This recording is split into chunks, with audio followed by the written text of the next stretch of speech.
Olá, amigos, tudo bem? Bem, espero que sim.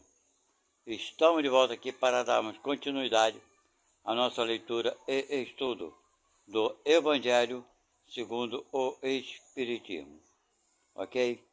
Aqueles que estão chegando ao nosso canal pela primeira vez, sejam muito bem-vindos. Obrigado pela presença de vocês. Espero que vocês possam contribuir com o nosso canal, com o nosso trabalho em si, que é um trabalho voltado para esclarecimento. E se inscrevam no nosso canal, é de graça, não custa nada. E vocês estão fazendo um favor e ajudar. O nosso canal é a muitas pessoas. E ao se inscreverem, também não esquecerem de dar o like, aquele joinha, ok? Porque é assim que o canal consegue o maior número, né, de pessoas assistindo. Quando vocês assistem o canal e gostam, e vocês tomam essa atitude de se inscreverem e dar o like, vocês estão contribuindo com outras pessoas, ok? Bem, quero esclarecer a vocês que nossa é uma leitura e estudo porque eu leio e dou minhas opiniões quando acho necessário. Por isso que eu digo que é uma leitura e estudo. A gente não somente lê o livro, não. Nós damos também nossas opiniões, ok? E caso vocês concordem ou mesmo discordem das opiniões que nós damos aqui, faça o comentário de vocês, porque o comentário de vocês é muito importante para nós, ok? Hoje é dia 1º de setembro de 2023. Teve as primeiras publicações do Evangelho, eu falei que ia falar sempre a data, mas de vez em quando eu tenho me esquecido. Eu fiz uma postagem anterior a essa, que foi da primeira parte, né, do capítulo 2º, e esqueci de falar da data, porque nossa leitura e estudo aqui se faz por aproximadamente 30 minutos, um pouco mais ou um pouco menos, para que não fique muito longa e muito cansativa. Mas nem sempre eu faço isso diariamente, uma vez por dia. Às vezes eu coloco 2, 3 postagens no mesmo dia, e às vezes fico um dia ou dois sem fazer, ok? E também quero esclarecer a vocês, e peço desculpa de antemão dos erros da minha pronúncia, das palavras que às vezes eu me engano, falo palavras erradas aqui, que o nosso trabalho aqui é feito de uma forma muito simples e humilde. E nós não temos como editar aquilo que é dito e falado aqui. Então, meus amigos, é tudo mesmo feito que no momento. A única coisa que eu estou lendo é o Evangelho que está à nossa frente aqui. Eu gosto de colocar o Evangelho aberto e vou lendo para vocês verem que são palavras que se encontram no livro. E quando são minhas opiniões, eu dou minhas opiniões que não está nada escrito no livro, claro. Então, minha gente, não tem nada editado.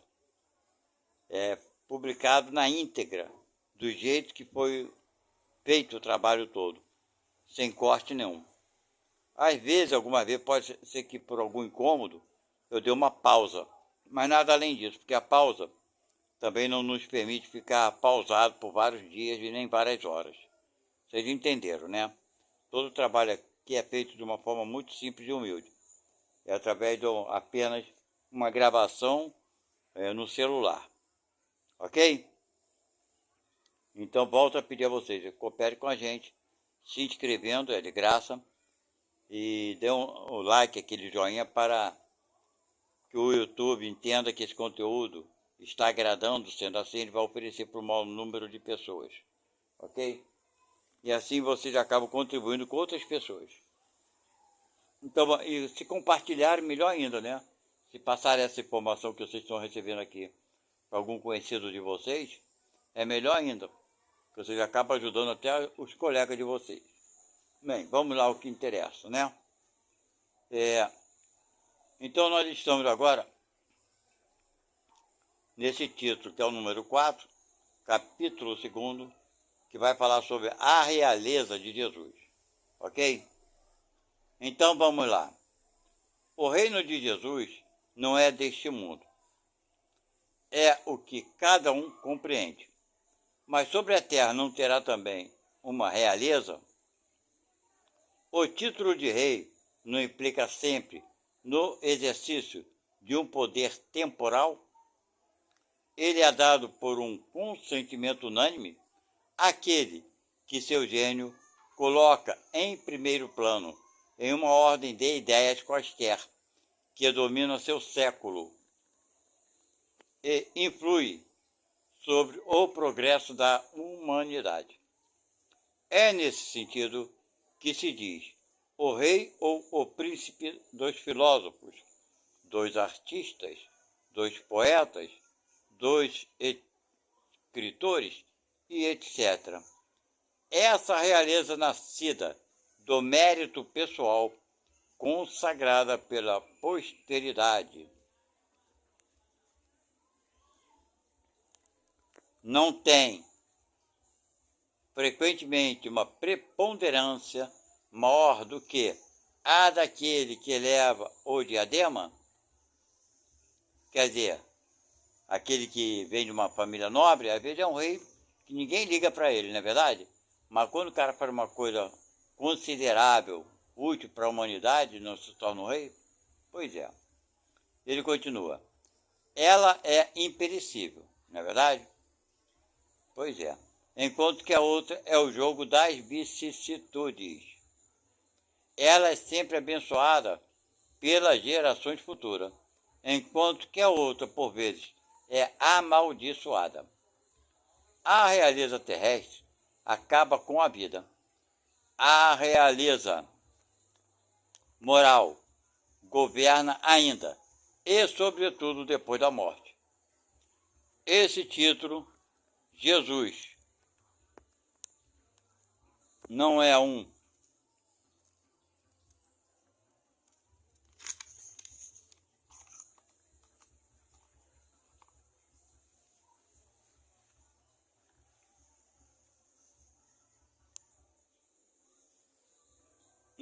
rei mais poderoso que muitos potentados? Foi, pois, com razão que disse a Pilatos: eu sou rei, mas meu reino não é deste mundo.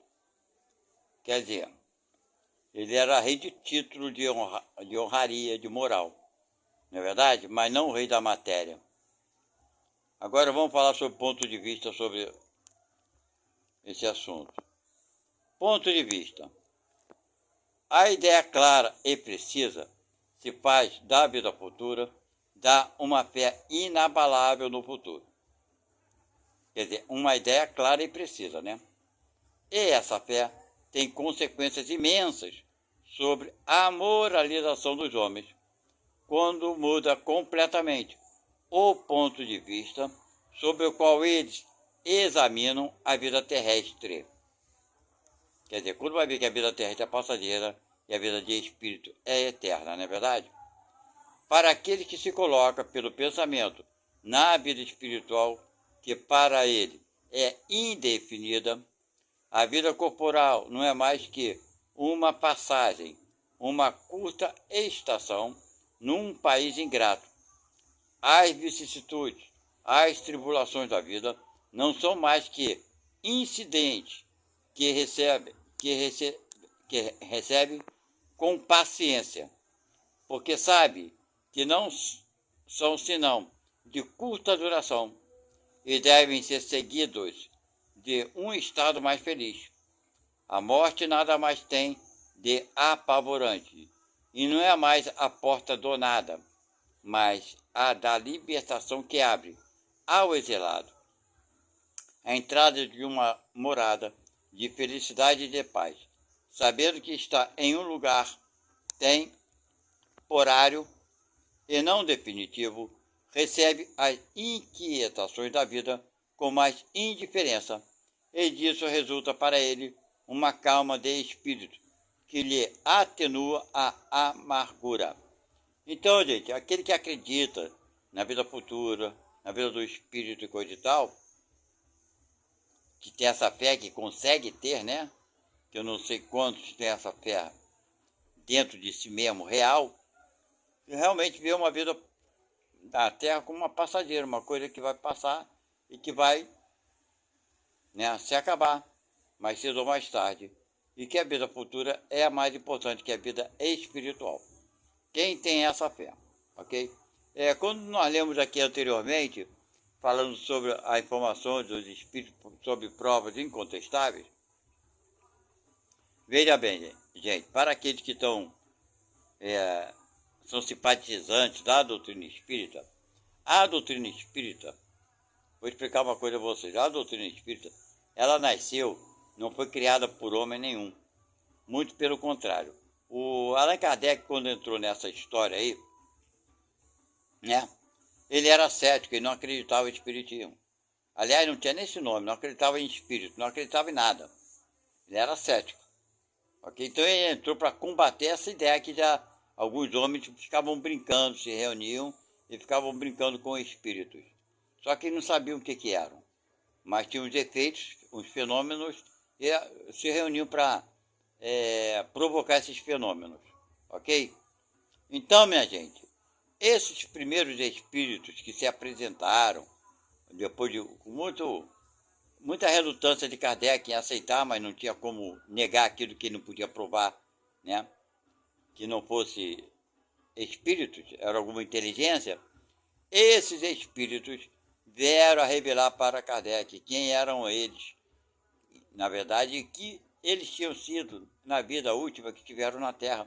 Deram seus nomes, seus depoimentos, deram depoimento do que estava acontecendo com eles lá na vida espiritual, deram conhecimento do que aconteceu.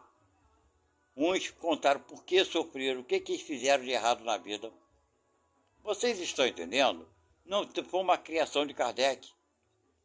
Para quem não conhece a história do espiritismo, ela nasceu fortuitamente, sem interesse nenhuma de se tornar religião. Porque, na verdade, ela foi trazida pelos espíritos para ser uma filosofia de vida. Deu para entender, né? Mas, enfim, assim nasceu a doutrina espírita. Foi criada pelos espíritos, por assim dizer. Por isso que o espiritismo é fundado, em bases sólidas, que foram comprovadas, ok? A revista dos espíritos, ela é mais rica em detalhes, ok? Os 5 livros de Kardec não são ricos em detalhes pessoais. Conta casos assim muito raros, que a Rainha Elizabeth fala de alguns espíritos aí que foram poucos, relatos pessoais, mas a revista espírita não. Ela conta muitas histórias das coisas que aconteceram, certo? Que foram comprovadas, ok? Que os espíritos trouxeram informações e foram comprovadas. Então é isso, gente. Vamos dar continuidade então? Vamos lá. Então, pela simples dúvida sobre a vida futura, quer dizer, quando a pessoa duvida, eu não tenho dúvida da vida futura. Eu vou falar para vocês pessoalmente, a minha dúvida é o que vai me ocorrer, né? Quanto tempo eu vou ficar? Será que eu vou me reconhecer rapidamente o que aconteceu comigo? Será que eu vou ficar atordoado? Será que eu não vou saber o que está me acontecendo? Esse é meu dilema. A dúvida eu não tenho. Será quanto tempo eu vou levar nesse estado se eu ficar sofrendo lá? Não é verdade? Eu não tenho a menor ideia. Esse é o meu dilema. Quanto à vida futura, eu realmente não tenho dúvida. Mas mesmo eu sabendo da vida futura, vocês acham que eu, pessoalmente falando, eu deixaria de cometer os erros que eu cometi no passado, mesmo tendo conhecimento da vida futura? Será que seria o suficiente para eu não cometer os erros? Bem, eu pessoalmente acho, para falar francamente, eu acho que eu não deixaria de ter cometido os erros, não. Mesmo sabendo as consequências. Eu ia deixar assim, pensar assim, depois eu me viro. Agora eu vou fazer isso aqui, depois eu vejo o que eu faço. Agora tu vê como é que tem pessoas, eu sou assim, entendeu? Agora tem pessoas que já não é como eu, já pensa mais elevadamente. Eu acho que isso daí é baixeza do espírito, é inferioridade, entendeu? Ainda não tenho, talvez, essa força tão grande, né, de conseguir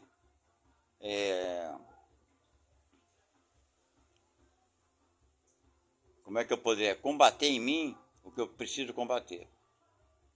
O prazer dos erros, né, talvez ainda é muito forte em mim para poder vencê-los ainda. Embora eu saiba que eu tenho que combater todos eles. Eu não sei quantas pessoas são assim como eu sou, ok? Mas por isso que eu falo que a riqueza, imagina, vocês acham que eu tendo conhecimento da vida futura, mesmo tendo certeza, porque eu não tenho dúvida, pessoalmente eu não tenho dúvida. Mas se eu fosse rico, eu acho que eu ia abusar sim, gente. Sabe, por isso que eu não, nem quero julgar os ricos. Porque com certeza eu ia abusar sim. É querer ter tudo que é bom, do melhor, que se dane o resto. Ah, mas depois eu vou pagar, tá? Depois eu vejo. E eu acho que o brasileiro é que nem as pessoas falam, né? Ah, é da última hora. Deixa tudo para o último momento. Mas eu acho que não é só o brasileiro, não. Né? Fala que o brasileiro deixa tudo para a última hora. Não é mais ou menos isso, deixar para a última hora? Ah, depois eu resolvo, agora eu vou aproveitar. Depois eu vejo isso. Não é assim? Pois é. Então eu não acho que seria assim, 100% você ter o conhecimento vai te dar sustento para você não cometer o erro. Para alguns sim, mas para outros não, ok? E vamos lá então, vamos ler essa primeira frase aqui que eu li, vou repetir. Pela simples dúvida da vida futura, eu não acho que é pela simples dúvida não, acho que até tendo certeza, ok? Mas vamos lá. O homem dirige todos os seus pensamentos sobre a vida terrestre, incerto do futuro, dá tudo ao presente, não entrevendo bens mais preciosos que os da terra. Ele é como a criança, que não vê nada além dos seus brinquedos. Para obtê-los, não há nada que não faça. A perda do menor dos seus bens é uma tristeza. Eu não ficaria triste com a perda dos bens, não, porque eu sou bem desligado disso. Mas eu queria aproveitar sim. Eu acho que sim. É uma tristeza pungente a perda. Para mim, não. Uma decepção também não. Uma experiência frustrada também não. Mas para muitos seria, claro, né? Estou falando para mim, mas para muitos seria. Uma ambição não satisfeita. Uma injustiça de que é vítima. Orgulho ou a vaidade feridos. São igualmente tormentos que fazem da sua vida uma angústia perpétua, dando-se, assim, voluntariamente uma verdadeira tortura de todos os instantes. Tomando seu ponto de vista da vida terrestre, no centro da qual está colocado, tudo toma ao seu redor proporções vastas. O mal que o atinge, como o bem que compete aos outros, tudo adquire aos seus olhos uma grande importância. Ocorre o mesmo com aquele que está no interior de uma cidade, onde tudo parece grande. Os homens de projeção, como os monumentos, mas que se transporte para sobre uma montanha, e homens e coisas vão lhe parecer bem pequenos. Ele está dando uma simbologia aqui, né? Quer dizer, a gente pode achar que o cara é grande, que as coisas são muito grandes, mas só você subir no alto da montanha vai ver que tudo é pequeno. Não é verdade? É verdade. Mas quando você descer, você vai estar lá no meio daquelas coisas enormes, não é verdade? Também é verdade.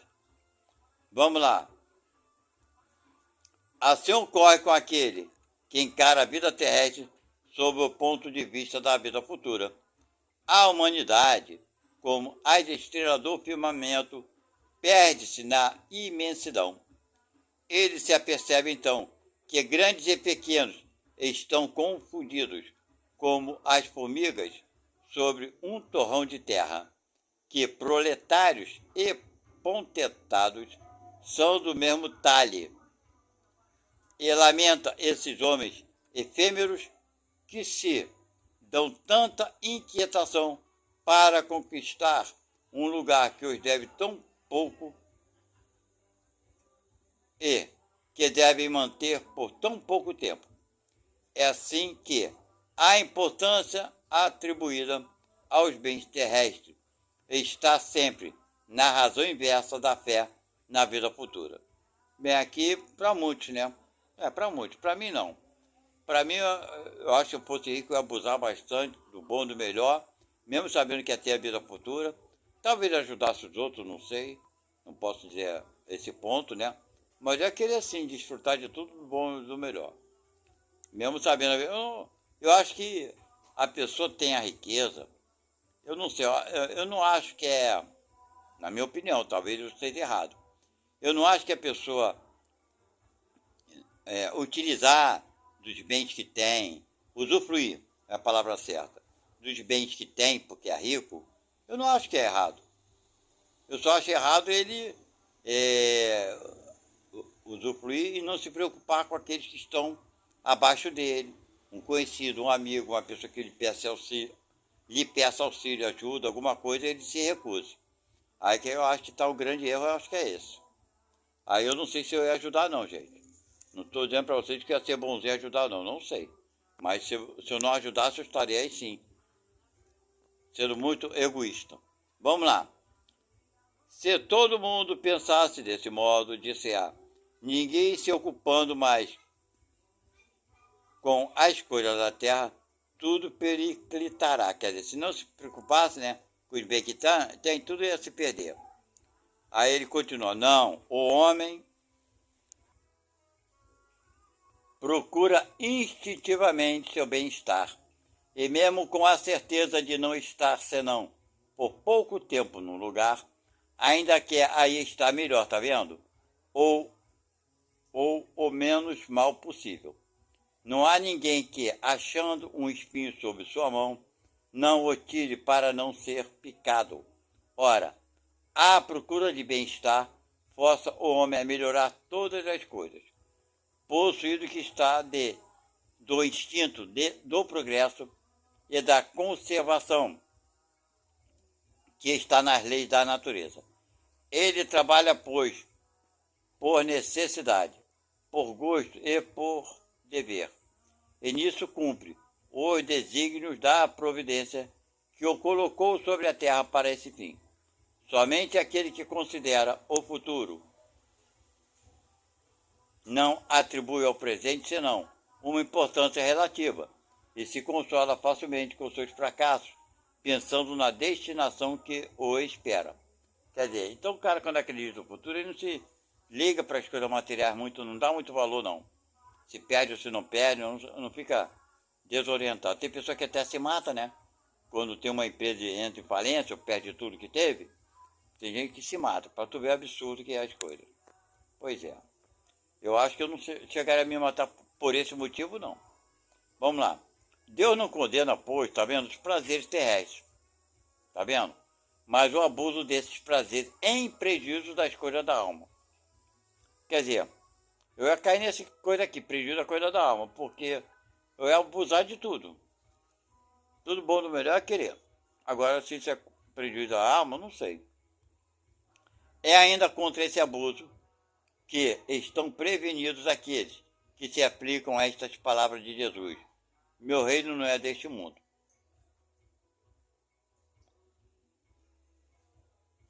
Aquele que se identifica com a vida futura é semelhante a um homem rico que perde uma pequena soma sem com isso se perturbar. Aquele que concentra seus pensamentos sobre a vida terrestre é como o homem pobre que perde tudo o que possui e se desespera. Você está vendo aqui como é que é? Não é só rico que se desespera, não. A gente não vê, às vezes, a reportagem, notícia na televisão, a pessoa, uma enchente, por exemplo, teve. A pessoa perdeu a televisão preta e branca, a geladeira, fogão, aquilo tudo. Ai, meu Deus, perdi tudo que tinha, fica chorando. Se desespera. Não é verdade? Mas então, e aquele rico que perde muito mais coisa, né? E não se desespera, porque ele tem mais fé na vida futura. E aqueles que perdem e se matam, tiram a própria vida, não é verdade? Pois é. Então é disso que traz a certeza da vida futura. Ajuda talvez. Eu acho que ajuda bastante sim. Vamos lá? Agora número 7. O espiritismo expande o pensamento e lhe abre novos horizontes. Eu acho que é verdade. Em lugar dessa visão estreita e mesquinha que o concentra sobre a vida presente, que faz do instante que passa sobre a Terra a única e frágil base do futuro eterno. Ele mostra que esta vida não é senão um elo no conjunto harmonioso e grandioso da obra do Criador.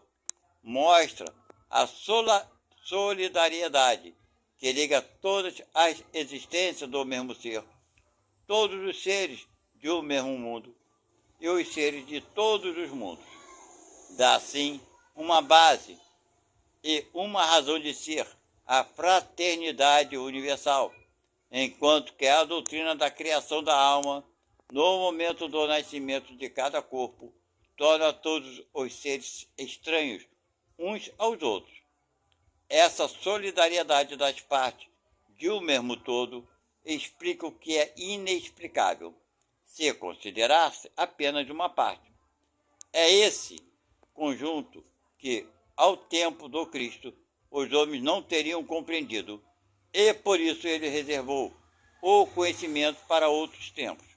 Bem, eu não acho que ele reservou para outros tempos, porque ele não teve tempo nem de mandar falar tudo o que ele queria falar e que ele poderia ter falado. Ele foi impedido, ok? Pelos judeus, ortodoxos e por aí vai. Bem, quando ele fala que essa solidariedade das partes de um mesmo todo explica o que é inexplicável se considerar apenas uma parte. Então ele explica aqui, se o espírito tivesse a primeira vida, sua primeira existência num só corpo e daí morresse, e não mais voltasse, né, à Terra, novamente sobre outro corpo, né, todos nós seríamos sempre estranhos. Ia ter um número fantástico de pessoas, de espíritos, sem se conhecerem, né? Agora você vê, por exemplo, nós estamos aqui no planeta Terra, tem 8 bilhões de seres humanos.